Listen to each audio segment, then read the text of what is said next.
show of hands for who expected this to be my next video. Nobody? Okay, I'm not worthy of watching myself. Get up! Anyways, I have had this video in plan for quite a while. Like, when I was in year 8 of school. I'm in year 10 as of now. So, I decided, wait a minute. All the Gran Turismo games, I know nothing about them. What if I play them all to see what I mean? Like, before this, the only ones I played were Gran Turismo 5, 4, and a bit of 3. But now I'm pretty experienced, I can tell you that much. Here is how I'm going to do this. I'm going to start from Gran Turismo 1, and then head all the way to Sport, with 3 oddball games being picked on the side. One of them might just surprise you. I'll give a little review on it, around 3 or 4 minutes, and then I'll move on to the next one. And I'm going to be ranking these out of 10, so keep a count of the score I've got. And then I'm going to tell you my personal favourites right at the very end. Which, if any of you know me, you'll already know which one is going to be number 1. So yeah, without wasting any more time, let's jump right into Gran Turismo 1! First of all, I'm going to be reviewing these in the context that you're playing in arcade mode. But what about the simulation mode? Well, a quick stop there shows that, it's alright, you have a couple of stages, but the music is an absolute bop, and is probably, I can't believe I'm saying this, my second favourite in the entire series. It's just so energetic and exciting. So what about the gameplay itself? Well, first of all, I actually really enjoy the gameplay. It's like F-Zero combined with it. Like, it goes really fast and you really have to focus on what's going on. I feel like all the other games slowly downgraded and then upgraded and downgraded, but this is one of the higher parts of the series when it comes to controls. As for the difficulty, well, with it being one of the first games in the series, my mistake, the first game in the series, it's also the hardest, which is actually really surprising when it comes to Polyphony Digital. Usually I don't struggle with their AI at all, but this is kind of insane. I mean, in my first race, I only got 3rd, when I usually get 1st across the board. Like, maybe the difficulty wasn't here yet, but I don't know, who knows. Though this is really difficult to put my finger on, but there's just something about this game that I really enjoy. Maybe it's the quirkiness of the graphics, or the awesome controls, but there's just something about this game being on a really early era console that it just warms my heart for some reason. I can't really put my finger on it, like I've said hundreds of times before, but I just really like the way this game runs, controls, and plays. It's fantastic. Now, for a first game in the series, this is actually amazing. I mean, like, it's not the best it could be, and the difficulty is kind of insane, but you know what? I like it. Let me give a clap to Polyphony Digital. You know, for this being the first game in the series, where many people usually are taking baby steps, I mean, look at Crash 1, for the first one to be very high quality, I gotta commend that. So I'm giving Polyphony Digital, maybe this is a bit too high, but an 8 out of 10.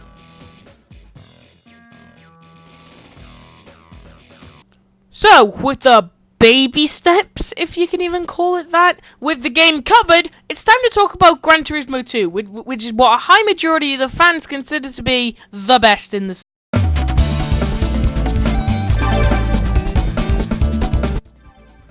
Okay, Gran Turismo 2 is considered by many to be one of the best in the series. But why is this the case? Because, it's basically Gran Turismo 1, you know, that game that got an 8 out of 10, but expanded and improved. Like, the controls are way better, even though they're only slightly better. Why is my verbiage so verbiage? I'm brilliant at grammar! The track choice is increased tenfold, the difficulty is bumped down just to make it more fair, and just, there's so many more vehicles. It feels like an expansion pack to the first game, which improves on many other subtle little things to make this feel even better than the first game did. But for me personally, that's not what made this entry so special. The special thing is what type of group of vehicles that would become a staple for the series every game later, and is the main reason I flocked to Gran Turismo to begin with. Ladies and gentlemen, this game introduced the rally cars. These cars are really fun to zip around with. You'll put on a Tahiti base, you unlock more stages throughout the game, but this is the most iconic stage of them all, and you just zip around in a rally car. I mean, the controls aren't the best, but for a PS1 game, this is on the level of Colin McRae Rally 2.0. In fact, I might just like how this controls slightly more. Okay, I take that back, 2.0 is Jesus. The comparison here is like, imagine the first Gran Turismo game is Windows 98. It's fantastic, it introduces so many new cool features, but it feels like it can be expanded on. But then, the next computer rolls around, Windows XP, which is Gran Turismo 2, and just brings so many more new stuff to the table that you even forget that Windows 98 exists, and just keep using this. Yeah, that's a perfect analogy, 9 out of 10.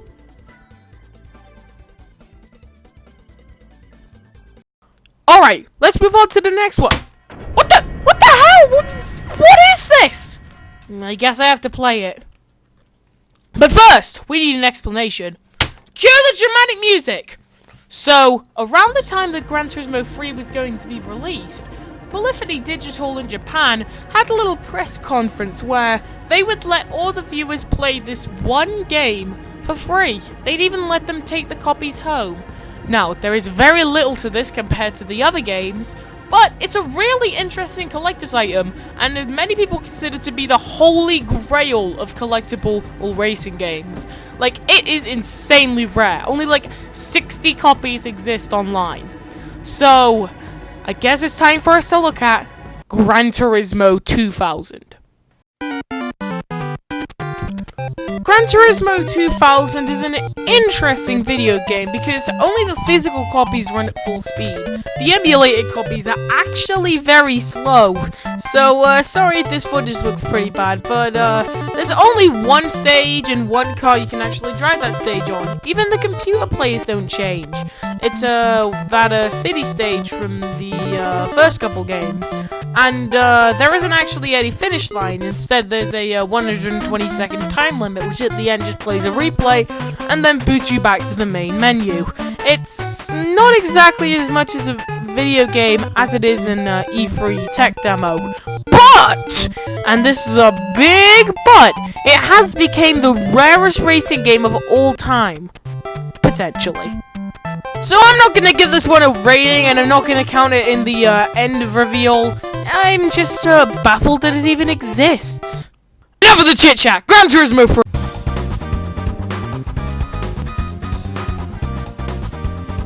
Before we start talking about Gran Turismo 3, I'm just gonna quickly give all of you a warning. Don't go into the GT mode expecting it to be easy, because it's actually brutal. I've been trying for ages and I'm still stuck at the beginning parts. Anyways, back to the arcade mode. Aesthetically, as in like in the GUI and everything, this is easily my favorite of the Gran Turismos. Hands down. I mean, just look at the GUI. It looks like something out of an anime! And the controls easily feel the most arcadey in the entire series so far. And that is saying so much. But what's my problem with this game? Well, it went back to GT1 style difficulty. This game, when it comes to how hard it is ridiculous! I mean, you could put Duel of Fates from Star Wars here and it would easily fit in. For Gran Turismo 1, I forgave the ridiculous difficulty because, you know what? It was the first game in the series. They didn't understand what difficulty was, so they fixed it up. But here, I mean, the sixth generation of consoles is the renaissance of 3D, like the SNES generation being the renaissance of 2D. So why isn't the difficulty good here? I don't know, but it really messes with my head. In terms of things I really like about this game, the one thing I really respect it for is the rally license. Yup, they added an entirely separate license for rally cars. Now, I think this is the most respected they are in the entire series, and I can appreciate that with the arcade gameplay. But with the difficulty, I mean, look at this clip. I just can't focus on getting better at the game because I'm only focusing on the next time the game's going to slap me in the hiney. And it may look like I'm only just winning here, but this is normal difficulty. Ouch! So, what do I think about this? Well, this is basically the best of Gran Turismo 2 mixed with the worst of Gran Turismo 1. And I can forgive Gran Turismo 1 for having some questionable choices because you know what? It was the first in the series. But this? Nah, dude. I'm expecting the series to be really good after the second game. So, this would be higher, but because it was later on in the series, I'm going to have to decrease the score drastically. 7 out of 10. Alrighty then, next guy. Come on! Yeah, it turns out, while I was originally planning for this video, there was one game I didn't take into account existed and only added a little later on. It's Gran Turismo 4 Prologue. I only put it here because this is the only prologue I own, so you know what? Might as well check out what's going on here. This is only technically meant to be an early demo for what Gran Turismo 4 is meant to be, but you know what? I like it. It does the job. It controls even more arcadey than Gran Turismo 3, and that's awesome. And I did have a completed save for this, but I deleted it to free up some space. I mean, seriously, so much space for just a tiny little tech demo? Heck no, you know, yeah, there aren't that many tracks, there are only 5, but there are like quite a lot of vehicles for an early version of Gran Turismo 4 that was released to the public. And the other reason I have this is I mistake this to be like a bonus special edition of the game, and pick this up instead of the original game first try. But, you know what? I like this. It's not the best game I've ever played, but you know what? It's a tech demo, it's just a normal demo, and it's fun. I'll let it slide. And also, am I the only person who sees this, but does anybody else think that the scream when you fail one of these tests is hilarious? I mean, look at this.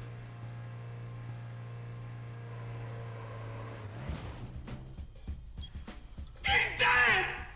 She is.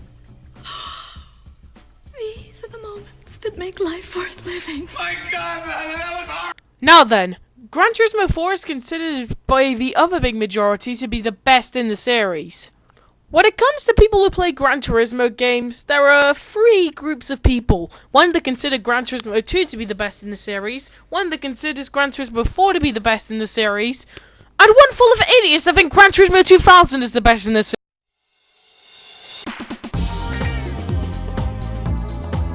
Sorry if this annoys everybody, but my footage corrupted that I recorded, so I'm just going to use old footage from myself back in 2014 or 2017. You're welcome.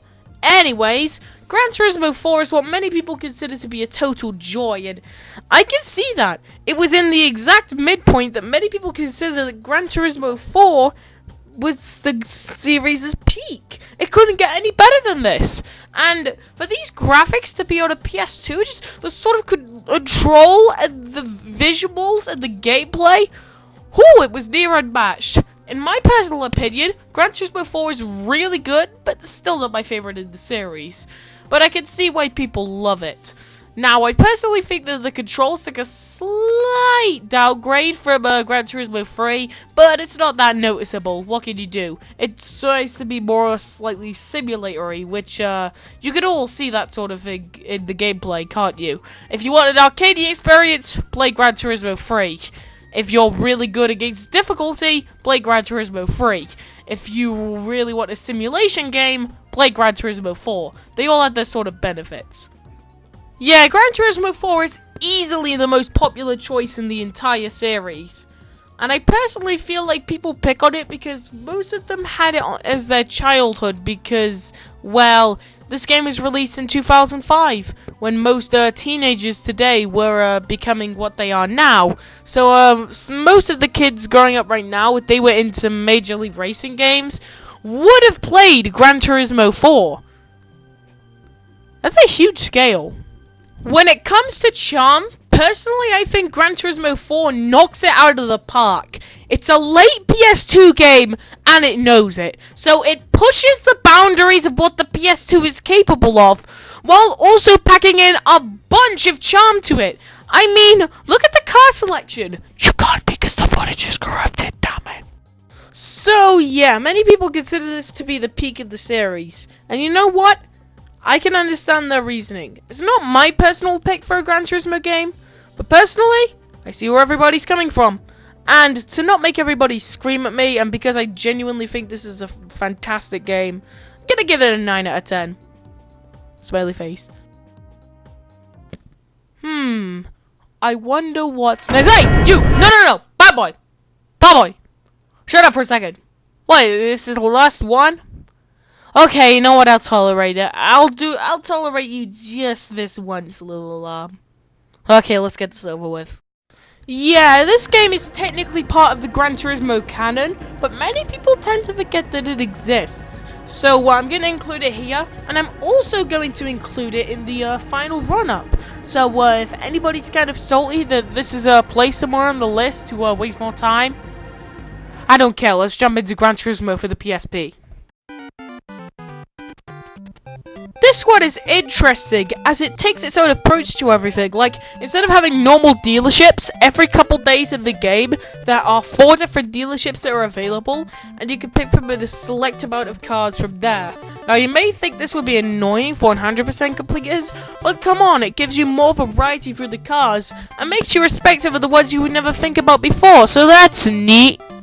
As for the gameplay, okay, to be fair for a second, for a handheld Gran Turismo game, this is actually fantastic. It plays exactly how you'd think a Gran Turismo game would play, with its slight bit of quirkiness. And that's incredible, thinking that you'd be playing it on this, and you'd expect something amazing. Like, who would expect something good out of this? The way it does its campaign is slightly annoying. It immediately gives you all access to all of the standard tracks because there's no campaign, and every time you finish it, you get slightly higher difficulties, which is kind of annoying, but come on, it's on a tiny little console. So for my final thoughts, this is a brilliant version of Gran Turismo on a handheld. And you know what? I'm going to give this a really high score. 8 out of 10. I love this. It has its own little charm to it, and even though I don't own a PSP, you know what? That was brilliant! What could possibly top that?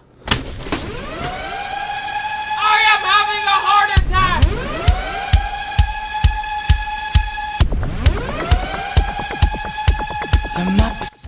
This was easily my favorite Gran Turismo game out of all of the games, but for the longest time, I didn't know why everybody hated it. But then, after making this video, it just clicked to me. Something about this game was slightly missing. Now don't get me wrong, I love this game. I could play it for years and never get bored of it, but after playing this, I've realized that there was just something different about it compared to the other games. Was it the standard cars? No, I genuinely love the execution of it. Was it the track builder? Again, no. It's just that it tried to go for a more simulator approach than the arcade approach. Now, after Gran Turismo 3, all of the games have slowly been becoming more simulatory, with PSP being the big exception to it. But this is where the simulatory amount of it peaks. If we're talking about this in the context of it being a Gran Turismo game, yeah, it's bad. But in terms of a racing game, it's fantastic! Now, I am very biased with this claim because this was the first Gran Turismo game I played. My friend Dom Carson FF7 actually gifted it to me, and I have his YouTube channel as a link in the description. Thanks, man, you're the best. But I think this is a truly notable time for me to say, while everybody else was playing the popular pick for a game, I was always playing the other game that was out that people tend to forget exists. When people in the Mario and Luigi series were either playing Superstar Saga or Bowser's Inside Story, I was playing Partners in Time. When people were playing any other Gran Turismo game, I was playing Gran Turismo 5. When everybody else was playing Fortnite, I was playing literally anything else. But yeah, after playing all the games, I think I've come to the conclusion that the simulatory sort of style doesn't work well for a Gran Turismo game, but for a game itself, oh hell yeah, 10 out!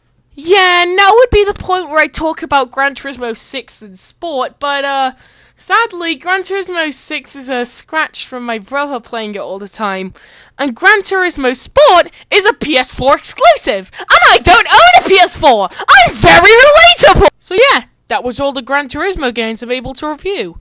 But here's the exciting part, the bit where I say which ones are my favorite! So, starting from the bottom.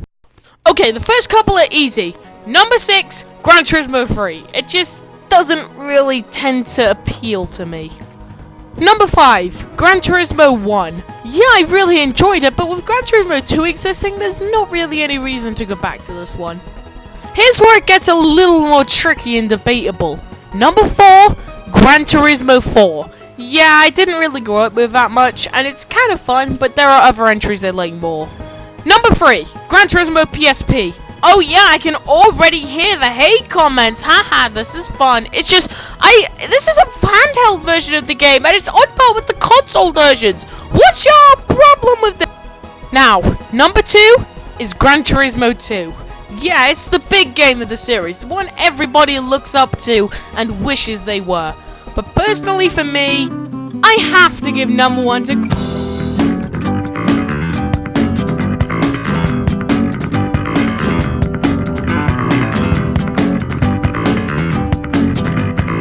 Yeah, you can hate me all you want, but it's just my personal opinion at the end of the day.